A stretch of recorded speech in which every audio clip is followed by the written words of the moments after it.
doon ako sa may labas. Nagiinom. Hindi, huwag mo ilanggi. Doon sa loob ng kwarto ng anak ko. Wala ako doon. Ma'am, wala po Tinulak ako ko doon. pa nga ako eh. Wala po ako doon. Wala. Doon pa nga yung damit mo, dalawa. Sige po, patingin po. Hindi pa man nagtatagal ang pag-uusap si Adrian todo tangkinas sa mga paratang ni Glenda.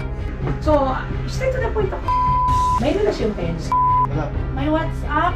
May Marami po siyang marami po silang, ano po kami may nasa na yung ano. Ikita nyo ako, pwede ko sa amin. Hindi po, may trauma po siya. Hindi po siya makapagsalita. Simula nangyari yun. Hindi kasi binugbog mo. Ano pinupog? Sino hindi makagalit? Magulang ako!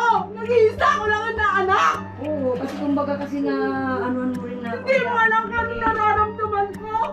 Ikaw ba? Saan ba nagpupunta yung ama? May kasalanan kasi siya. Kailangan niyang matuto.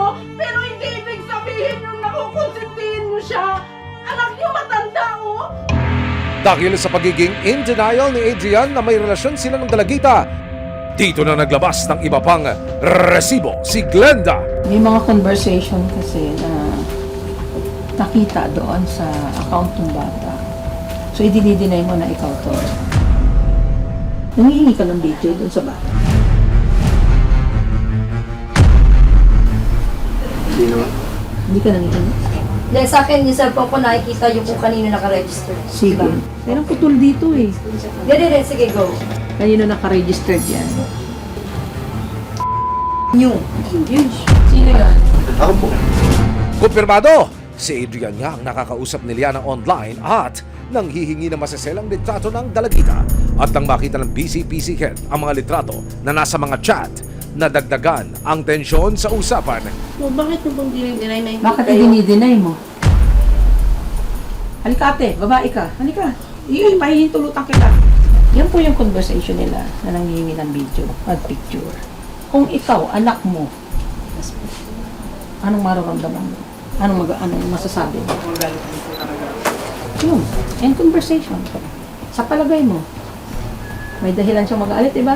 May dahilan ba siya na mag-file ng case? Nakatikim din si Adrian ng maanghang na salita mula sa barangay.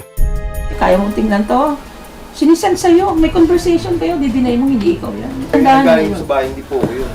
Hindi. Wala akong pakialam doon. Wala nga akong pakialam kahit, sige, sabi mo, hindi ikaw yan, i-deny mo yan. Pero itong number na to, may di-deny mo ba to?